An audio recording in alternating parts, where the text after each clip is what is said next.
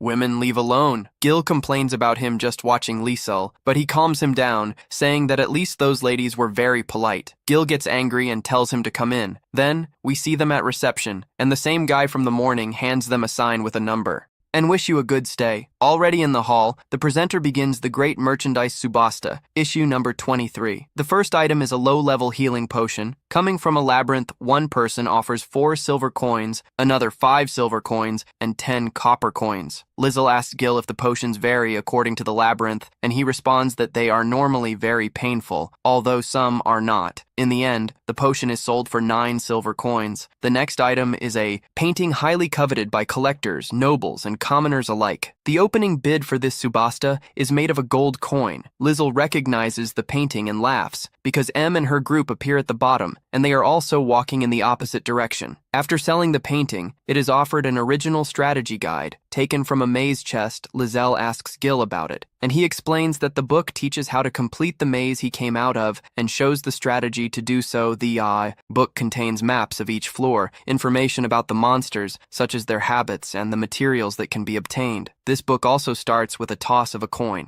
Gold, others offer more, but Lisel realizes that those competing don't seem to be adventurers. Gil remembers that they are collectors and that furthermore, adventurers don't need this type of book, since it only appears in the last level. Have you ever imagined how difficult it is to reach the deepest level? All this just to receive a book that tells you everything you already know. Even if it describes the monsters that appear, you won't defeat them just by reading. The maps aren't useful either, since the guild itself sells them. The book costs 8 gold coins, yet Lisel ends up offering 10. Gil asks what he wants it for, and Lisel responds that she wants to know the strategy guide. Soon, someone offers 12 coins, but Lisel goes up to 15, continuing until she reaches 20, thus beating the book auction. Lisel asks Gil if he wants something, and he responds that he is a difficult enemy to defeat. On the other hand, we see Shadow. He receives a report about Lisa. The only thing they tell you is that he likes books. Shadow still finds it difficult. Believe he just came for a walk, so you decide to stop following him. Anyway, they attract a lot of attention, so if something happens, he'll find out the next day. We see Liesel having breakfast, and he was coming from a fight. Gil comments that he would like to face someone strong. Liesel asks if there is anyone he would have difficulty beating, but lately there is no one. So Liesel shows him a drawing of the crystal ruins that are very close to there. Gil mentions that many tourists usually go there as the place is very beautiful. Furthermore, the guild wins money guiding people through the first floor, and they are certainly happy when a monster appears, because if an adventurer needs to fight, this generates extra income. Liesel comments that the country merchant really thinks like a merchant. Gil observes that he likes to confirm everything on his own. Liesel asks if he would like to do the same. Gil points out that the guides have no errors, but Liesel responds by asking if the guild map wouldn't also have flaws. Gil replies no, since hundreds of adventurers completed it. In this case, Liesel shows a notebook where it appears a room that is not on the guild map. Furthermore, he points out that this room also appears on another page of the book, but as if it were on a deeper level. He asks if perhaps it is a trap, and questions the possibility of finding something really worthwhile. Gil comments that there are usually valuable items from labyrinths or very strong enemies. Liesel is interested in the idea. He asks Gil if he could accompany him, and the black-haired boy replies yes. After all, he sees no reason not to go. Liesel mentions that perhaps she could hinder him in the face of an enemy powerful. Gil makes it clear that he never considered him a nuisance. Furthermore, if it were an ordinary hidden room, it would have already been discovered, so he does not consider himself capable of handling it alone. Two go together and arrive at the maze. As they walk through the corridors, Liesel comments that nothing ever breaks inside the maze. Gil responds that these places are indestructible. Without further ado, arrive at the portal. Gil asks which floor the secret passage would be on. Liesel replies that it is on floor 19. So, Gil suggests going to the 20th floor, and, as soon as they reach the 20th, they are greeted by a bear. However, Gil defeats it with a single blow. Liesel demonstrates her discomfort with that action, but does not delve deeper into the subject, and they continue advancing. After climbing the stairs, they enter a corridor. At a certain point, Liesel stops and indicates that the room is inside that wall. There is no mechanism to open it. The protagonist uses his pistol, and with several shots, manages to locate the entrance. Immediately, Gil breaks the wall, revealing the entrance to the secret room. Walking for a few seconds, they arrive at the room La. They find a chest, and upon opening it, Zay discovers a map of a completely ordinary forest. As they try to decipher it, a magic circle activates under them, their feet, and suddenly they are teleported into a free fall. Both remain calm. However, Gil gets excited, hoping to finally encounter a powerful enemy. As he focuses his vision, he concludes that if it's about a dragon, the beast launches its breath, and Gil orders Liesel to hold on tight, because with his current armor he will only feel heat. Liesel, in turn, fears that some of her things will burn, and suggests trying to open a tunnel in the middle using his magic. Gil agrees and says he will warn at the right time. So, Liesel prepares her pistol, and when the fireball gets close enough, Gil warns to shoot. Liesel fires, creating a space through which they can pass. This way, they finally reach the dragon. Gil suggests that Liesel rest, since he no longer has magic. As he advances, he draws his sword, and suddenly, they appear back at the inn. While Gil cleans his sword, Liesel comments that she doesn't like people seeing him trembling due to lack of magic. He doesn't remember leaving. If anyone has seen him like this before, he has also never screamed in pain, and lately, he hasn't even complained. He admits that, although it would be easier not to contain himself, he has gotten used to acting this way, confessing that when he's with Gil, he ends up being too spoiled, which doesn't seem right to him, since he's not used to living with someone who's his equal. After saying that, he goes to rest, while Gil comments that he should depend on him more, without so much hesitation. In another scene, we see a man running. He is Lord Liesel's direct secretary.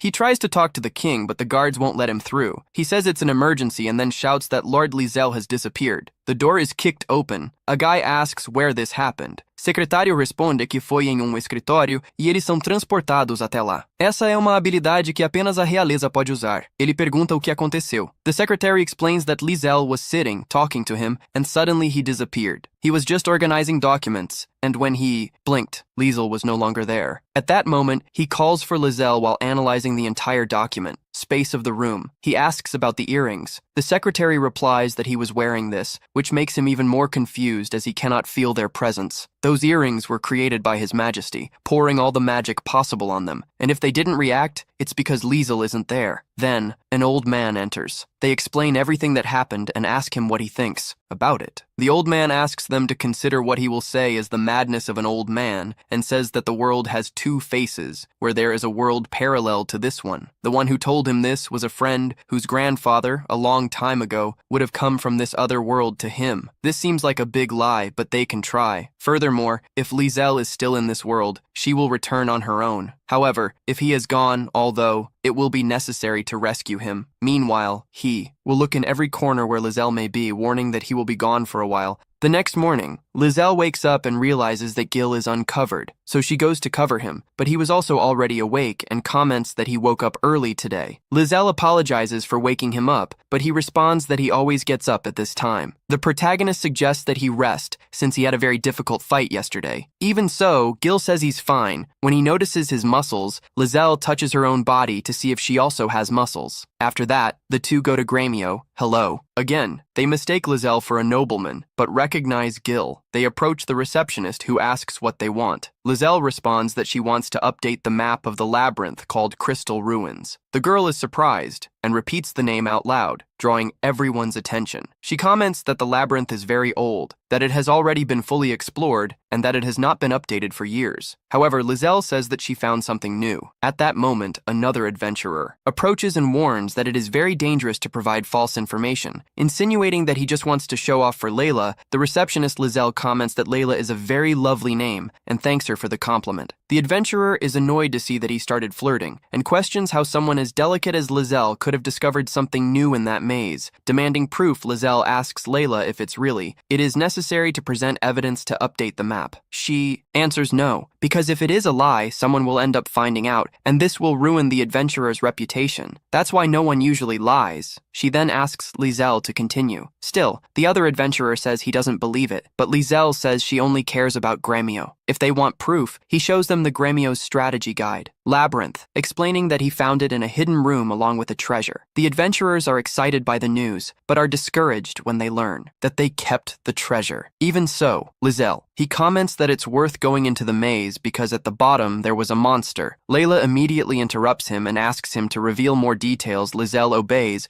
and says it's the first time he's delivered information, asking if she should explain everything in detail. Layla answers yes, because that way he will receive a bigger reward, and asks you to wait while you prepare everything. She places a device on the table and asks them both to come closer. When you lower the lever, a sphere grows and surrounds them. The device works like a silencer so that no one can hear the conversation. Layla asks him to continue. Liesel explains that there was a wall that looked normal, but it was the only part that could be broken. For Layla, this makes sense, since mazes are normally indestructible. Lisa adds that it was a thick wall, but Gil broke it with a kick. Layla is impressed, even more so since it is a wall of crystal which is extremely resistant. He goes on to say that beyond the wall, there was an altar and a chest. When the chest was opened, a spell was activated and teleported them to another room, where they were falling for 2 minutes. Layla asks if they weren't hurt in the fall, but upon observing them, she concludes that they weren't. Liesel adds that at the bottom there was a dragon that attacked them as soon as they arrived. Layla knocks on the table and asks him to stop, saying that it's too much information. At that moment, Liesel notices something strange. Layla begins to excitedly repeat everything she heard, and then realizes that the silencer was deactivated since everyone was listening. Liesel decides to show one more proof, an underground dragon scale. He asks the adventurer if he now believes in him, and the man responds yes. Liesel leaves the scale at the guild as proof. Layla asks if he is sure, as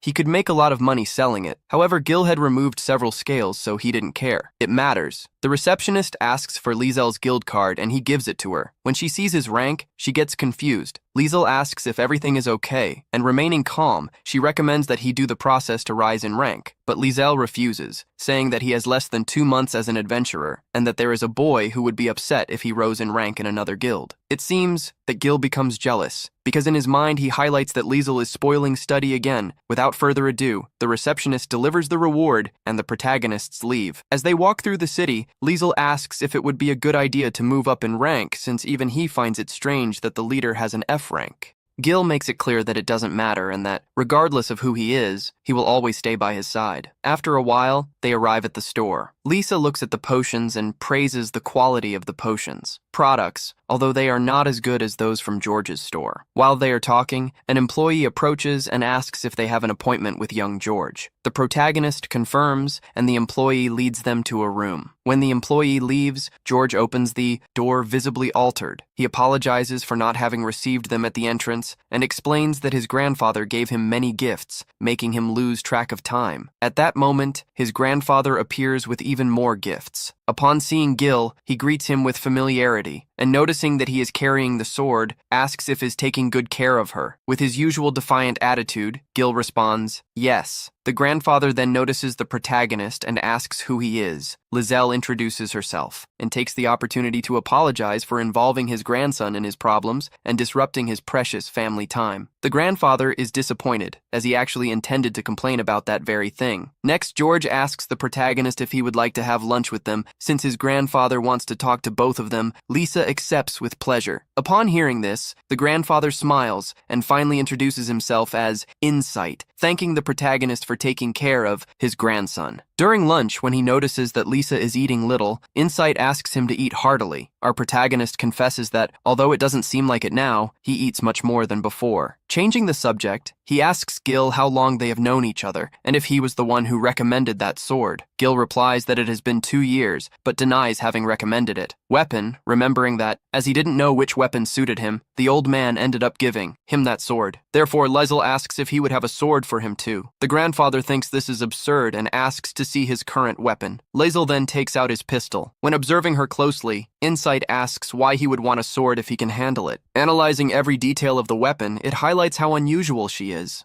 Jorge asks what he's referring to. Grandfather explains that the weapon works with magical energy, something that few magicians can control with such precision. Jorge then understands that Lisel must be someone extraordinary. However, the grandfather corrects him, saying that he is not exactly a genius, but someone very skilled at what he does, as he can aim, adjust his posture, control the recoil, and even pull the trigger using magic. To explain better, he gives an example. He asks them to imagine a melody in their mind, then add a different one and continue playing both at the same time. According to him, this is what Lisel does. The protagonist denies being capable of something like that, but then clarifies that it was just an example to illustrate how peculiar the functioning of his mind is. After that, while they were eating the dessert, Jorge gets up saying he's going to prepare everything for the match. Insight tries to stop him, but he ignores him and leaves. Taking advantage of the fact that they were alone, Lisel asks her grandfather for a favor. He hands over a piece of paper and asks him to deliver it in his name. When he opens it, Insight sees that it is a map of Mercade's underground walkways and asks where he got it. Liesel replies that it was by chance, as he came inside a book he bought at an auction and asks him to give it to Count Shadow, since he knows him. Insight asks why he thinks that, and Liesel replies that it was written in the book. He comments that the merchant Mercadia contributed a lot to the development of Mercade, so he assumes that if his ancestors helped, Encide also helps. He adds that Jorge is a good guy, with great sense of duty, so if he was raised by Insight, his grandfather must also be like that. Insight laughs and agrees, saying that if he knows the Count's name, it's because he already knew him. Lisel confirms that he did, because they had dinner together. Insight imagines that Shadow must have enjoyed talking to someone capable of challenging him. Before handing over the document, he asks if he should say that it was Lisel or whoever sent it. Protagonist responds that he can tell, but that the Count will probably frown when he finds out. Precisely for this reason, Insight says that he will tell her even more willingly. Then, Lisel also shows the scales of dragon and makes another wish.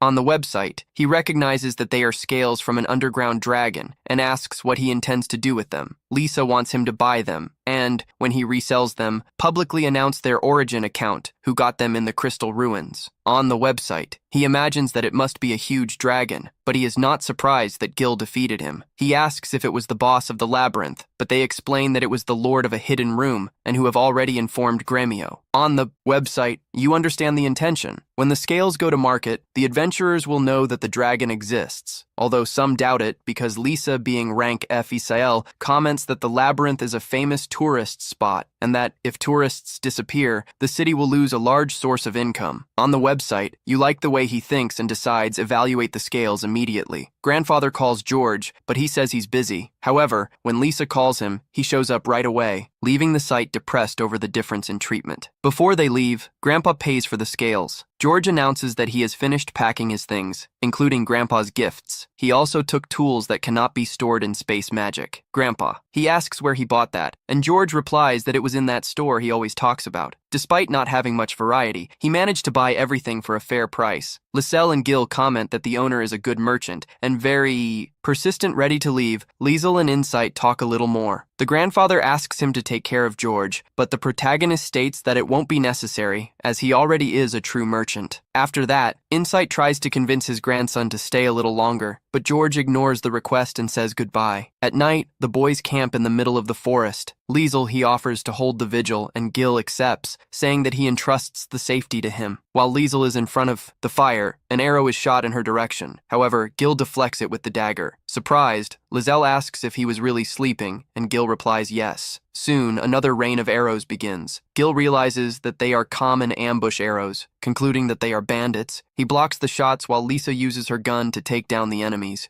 But he notices that one of them managed to dodge the shot. The bandits then reveal their face, but the most skilled man runs away. Liesel asks what they feel about being abandoned. The redhead tells him to shut up and states that he will regret catching the attention of the Fork Gang. Upon hearing the name, Liesel asks if that is the boss's name. While speaking, he notices something strange in the carriage. Taking advantage of the distraction, a bandit advances, but Gil defeats him with a single blow. With no alternative, the two face the rest, and after a while, all the bandits are lying on the ground. They decide to get out of there as soon as possible, and Gil offers to drive the carriage. Liesel finds the decision strange, but Gil makes it clear that it is so that he can take care of George. Thus, Liesel enters the carriage and finds George scared. He reassures him, promising that everything will be fine. George says he is not afraid of the bandits, but rather that something will happen to Liesel. He calms him down and asks him to try to sleep. Jorge accepts with the condition that he holds her hand. The two are left in peace. Shortly after, Gil comes in to check if everything is okay. Liesel asks him to take care of the rest. Gil agrees and suggests that he also rest. So everyone ends up sleeping, and Gil can't help but comment that Liesel spoils George. Back in the city, they go to see Study. He asks what his opinion was about Marcaday, and Liesel responds that she found it interesting. Along with that, he hands over his gremio wallet. Enjoying it while Study does his work, Liesel asks if he knows the band Fork. The receptionist says yes, as he has heard a lot about them lately. Confused, he asks if they were attacked by any chance, since if this is the case, he will inform Gremio to mobilize all his strength and annihilate them. His companions are worried upon hearing this, but Liesel asks him to calm down and explains that they have already taken care of it, of those who attacked them. However, they still want to know what type of group they are. Study then explains that it is a group that attacks by surprise and does not have a fixed base. As they have many disposable members, it will be difficult to get more information about them. Leo comments that they won't be leaving for a while, so he doubts that they will meet again. Then, Study questions why Liesel doesn't rise in rank, as he was able to defeat an underground dragon. Liesel clarifies that the person who defeated him was Gil. Study explains that if he contributed enough to the defeat, this is recorded in his history. Therefore, Liesel accepts to level up if he meets the requirements, and immediately Study begins with the paperwork. Sometime later, his A-rank adventurer card is ready and Gil and Liesel talk about it. The brunette comments that, if he wanted, he could, easily rise to rank C. At that moment, a red-haired man appears behind them, interrupting the conversation by asking if could join the group. Liesel asks him to introduce himself and explain his reasons. The redhead introduces himself as 11, a C-rank adventurer, and details one by one his strengths and weaknesses. Ao, listening to him and realizing that they both contradict each other, Liesel rejects his candidacy, asking him to come back another day. 11 doesn't question it and accepts the decision. Leaving after he leaves, Liesel and Gil talk about the subject and ask for Stan's opinion. He describes him as a very skilled adventurer, with the capacity to even reach S rank, and, based on his appearance, assumes that he is a beast man, part snake. Therefore, what he said about poisons and weakness to the cold are typical characteristics of his species. He then asks if Liesel intends to add him to the group, but he doubts that he will do so. Subject: Lizelle invites Gil to drink in celebration of his rank promotion. Study also offers to accompany them, and Liesel accepts without any problems. Thus, we see the four gathered toasting. The protagonist offers to pay for dinner, but as he was the person honored, Gil refuses. So, everyone offers to pay on that occasion, but no one comes to a decision. In the middle of the conversation, the alcohol theme. The protagonist is asked if he doesn't drink anything, and Liesel replies, no, as his body makes him drunk with just one sip. In light of this, Jade asks, when was the last time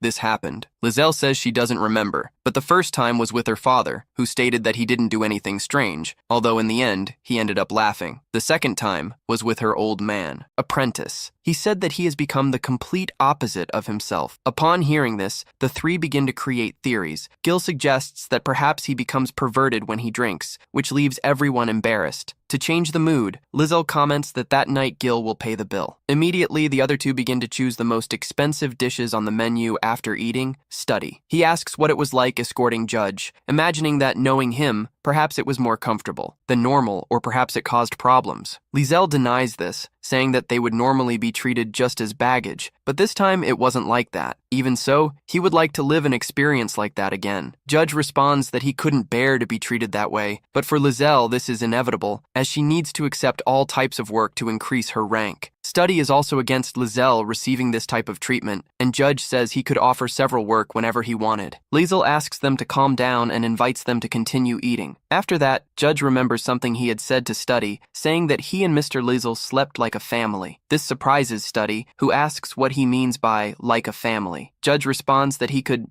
seeing his face perfectly and that he even held his hand when they returned. Stade questions whether he was trying to flatter him, because for him, merchants have two faces. Judge counters, saying the same to Stade, since he always behaves well in Liesel's presence. Stade claims he is more authentic and asks if he can sleep in their room that night. Liesel doesn't mind, but there is only one bed. Even so, Stud accepts. Liesel asks Gil if there are no rooms with two beds, but he suggests that he let Stud have the pleasure of sleeping with him. As Stud doesn't refuse, Liesel ends up accepting, but realizes that he has already fallen asleep. Jade comments that he always looks like this when he drinks. They try to wake him up, but as they can't, they suggest that Gil carries him. At that moment, Stud wakes up, refusing to wake up. Say goodbye. Lisa asks Judge if he doesn't want them to accompany him, but he says no, although he would like to be invited again, which they accept. On the way back, Gil comments that Lisa, he spoils the younger ones too much, but I then question Stud for being so aggressive towards Gil. But at that moment, Gil feels something strange. They see Stud walking away, dropping an arrow on the ground, frozen. As expected, Stud is bothered by the fact that Gil is always by Lisa's side, as he hates those who are like him. So, they begin to tell Stud's life story. He doesn't know about where he came from, and when he became aware, he was already living on the outskirts of the capital, killing in exchange for money to survive, and he didn't even know if that was something wrong until a stranger told him who no longer needed to kill. This stranger was the current master of Gremio. He is grateful for not handing him over to the military police, and since he started working at Gremio, he has not killed again until tonight. So we return to the present, where he wakes up and asks if he can tell his story again. After getting ready, he remembers that Stud is off work, and although he could sleep in late, like Gil, he always wakes up at the same time, returning to the important subject. Liesel asks if what happened the night before doesn't harm him. The one who fired the arrow was a bandit, and although it hit his body, it was nothing serious. Still, Liesel asks that if he ever becomes someone who can harm him,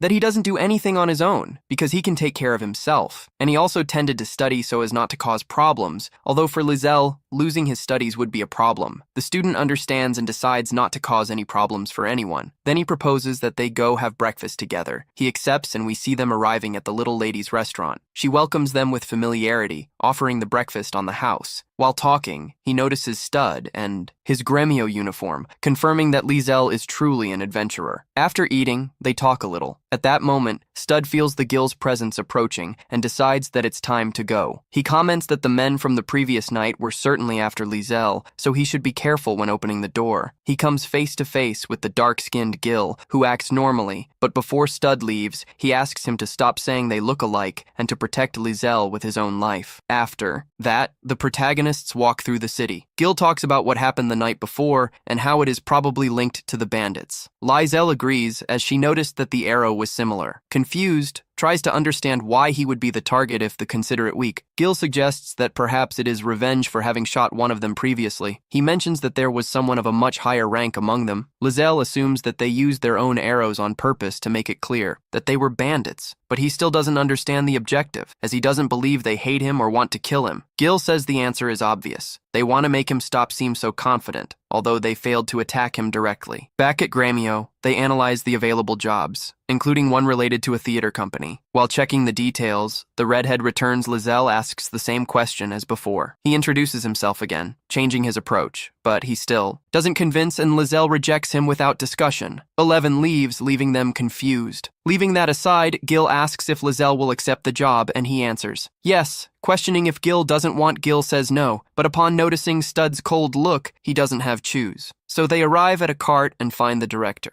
Arguing alone when she sees them, she asks who they are. Lisa explains that they came for the magic recharge work. The director looks for the artifact and, in the process, drops sheets with texts. Lisa collects them, highlighting how passionate the works are. Gil is surprised by his ability to understand everything with just one look. The director shows a magical artifact capable of projecting rain, snow, and even lightning. Lizelle opens the lid and takes the yoke. She asks if she can recharge it, and he replies that it's no problem. While they wait, they hear an argument. Gil realizes that it is someone from the company arguing with a police officer who wants to remove the boxes because they are obstructing the street. The director says that they asked for permission and is going to complain, but Lizelle stops her, preferring to finish the work, and suggests to Gil that greet the Viscount as the carriage bears his emblem. They approach the police officer and ask for the Viscount. The police officer accepts, thinking that Lizelle is a nobleman, but later comments that he has adventurous appearance. The Viscount rolls down the window and says that they can simply divert and follow. When he sees Lizelle, he asks how it was in Marcade. Lizelle responds that it went well, and that he has already delivered the letter that received. Gil comments that Shadow took them to eat, surprising Ray, although Lizelle thinks that perhaps he distrusted him. Ray explains that Shadow was always suspicious. That's why he wanted him met. Lizelle changing the subject. The Viscount says that they found the body of a possible bandit and asks if they know anything. Lisa responds that no adventurer heard anything. Apparently, it was from Band Fork. So, he asks them to be careful and that Gil protects him well. Then he says goodbye. Gil comments that Ray should act if he knows what is happening and that he has nothing to gain by asking Lizelle. Ray agrees in part, saying that the adventurers don't deal directly with bandits, so they will leave it in their hands. After that, they return to work, and Lizelle finishes recharging the artifact. He leaves happily, rubbing the lid and transforming the magic into a spectacle, to which Lizelle comments that it's beautiful. On the day of the presentation, we see how Lizelle and Gil attract attention among those present while they wait. Suddenly, they start to hear screams coming from inside the tent. At that moment, a girl comes out asking if there is anyone who knows how to play the violin. Leo, confused, asks what is happening, and the girl explains that the group's violinist sprained his wrist. The audience begins to question whether there is some violinist among them, but no one speaks up. The girl was about to give up when Lizelle offers to help. She immediately gets excited when she hears this and runs to the director to warn her. In her place, Lizelle hears the director talking about him and, without wasting time, goes to meet them. Inside, she sees everyone gathered, including the director dressed as a boy. He also notices a man kneeling on the floor. Upon noticing the situation, he takes out a potion and comments that the violinist will be as good as new the next day. The director thanks him and orders everyone to venerate the kind Lizelle Antes before applying the potion. He warns that, as it is not a labyrinth potion, it will hurt a lot. The director minimizes the warning and asks him to use it anyway. So, the other artists hold the poor man violinist while the potion is applied. The director then calmly hands her the libretto. Lizelle comments that she will only need 5 minutes to memorize the general flow of the story, which leaves the director satisfied. Then, she explains what he should do during the play and even asks for advice and suggestions. Before they start, Lizelle warns him that it might cause some problems. Enough, then it's time for the performance. The curtain opens and Lizelle starts playing the violin while the piece flows naturally. Suddenly, a man appears on a roof and points a bow towards the stage. Lizelle notices and signals to Gil. This one gets ready, and after a countdown, at the moment when the actors touch each other's backs, Lizelle creates a black mist that Gil takes advantage of to neutralize the arrow. Seconds later, the fog disappears, and the play ends correctly. Backstage, the director demands explanations from Lizelle, who reminds her that she had warned him from the beginning. Also comments that it will not happen again, because the next day,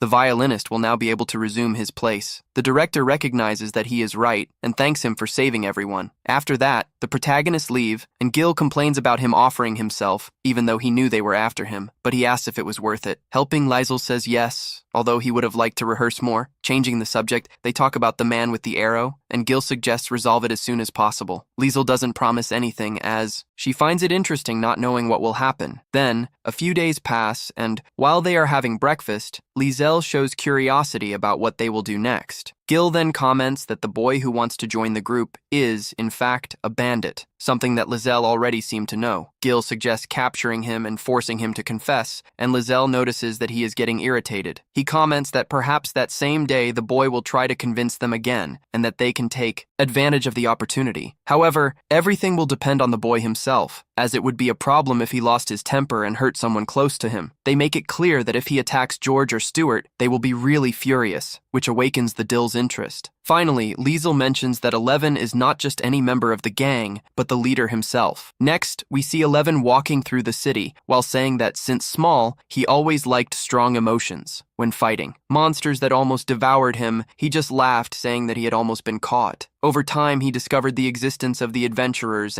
but one day, while tracking a powerful monster, he was attacked by bandits. Although he easily defeated them all, one of the survivors, half crazed, invited him to join them, thus beginning his strange double life as an adventurer and head of a gang that later received the name Fork. During his visits to the guild, he heard a group talking about the lunge and about how he had formed a group with an adventurer who seemed noble, which caught his attention. That's why, on the night the protagonists traveled, he attacked them with his gang, being impressed by the control Liesel had over her weapon after being rejected when trying to join the group.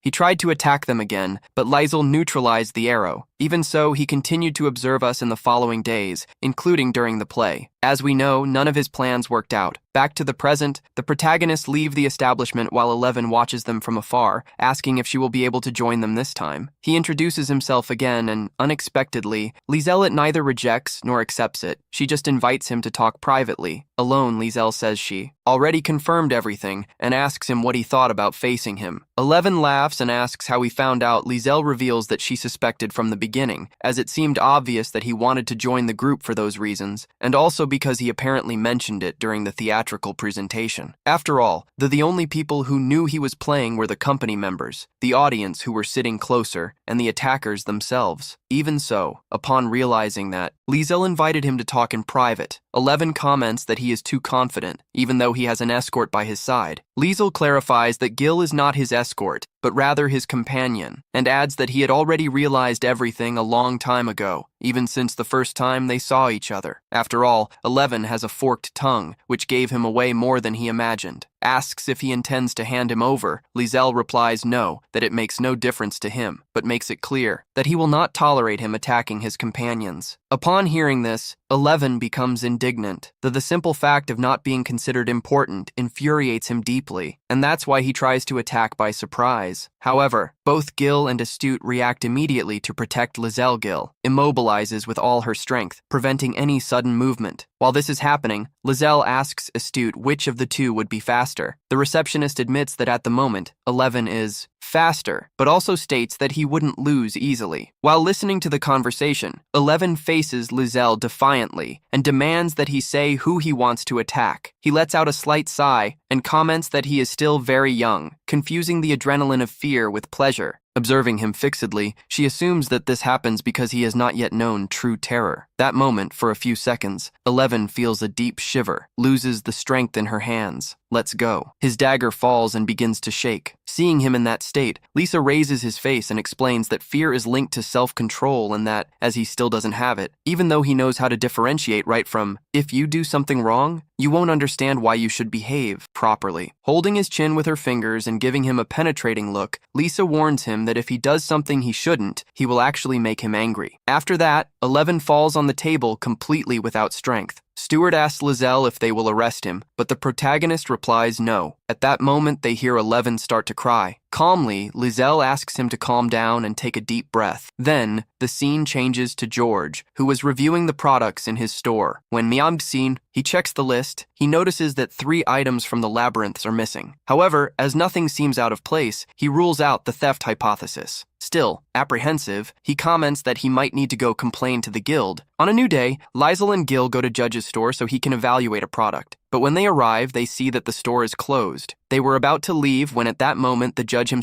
appears and upon seeing them, offers to serve them, so the 3 enter the establishment while Judge evaluates the object. Lizelle notices that something is different, bluntly asks if it is something happening, but Judge replies that it's nothing, and continues working when he finishes, thanks him for the visit and says goodbye. Crestfallen, Gil and Lizel comment on his behavior, and if they ask if the criminals did something to him, Lizelle rules out this possibility. When she remembers that same morning, 11 went home crying, they both watch him through the window and ask to the protagonist if he doesn't intend to help him. Lizelle responds that no, after all, he hasn't complained about anything to them yet. Although he imagines that the problem is related to the store, then scene changes, and we see the 2 arriving at the usual restaurant. There they meet 11, they say hello and ask to join the group, but Lizelle and Gil ignore him, and 11 ends up falling to the floor. The owner of the restaurant then consoles him by asking him to get up and stop sweeping the floor with his hair. Really impressive coldness later. After taking a shower, Lizel agrees to talk to him, so we see the 2 of them in the room. The protagonist tells him to get straight to the point, so 11 asks to join the group, promising that he will never hurt Lizelle again. Yet Lizelle rejects the request. Frustrated, 11 asks what he should do. Lizelle responds that he needs to show something that only he is capable of doing. So 11 tells him that day his friend from the item shop was arguing with the guild. Lisa asks him how he found out about this, and 11 confesses that she has been investigating the matter lately. At this point, Lizelle understands why Gil said they were being observed, and 11 is surprised that they discovered it, since according to him this time he used very competent people. He then asks if Lizelle wasn't angry since he also ordered people to follow him. Lizelle is surprised, because he hadn't noticed, but he says he doesn't care. After all, they didn't attack him. Returning to the subject of Judge, he asks 11 to tell him more. 11 explains that apparently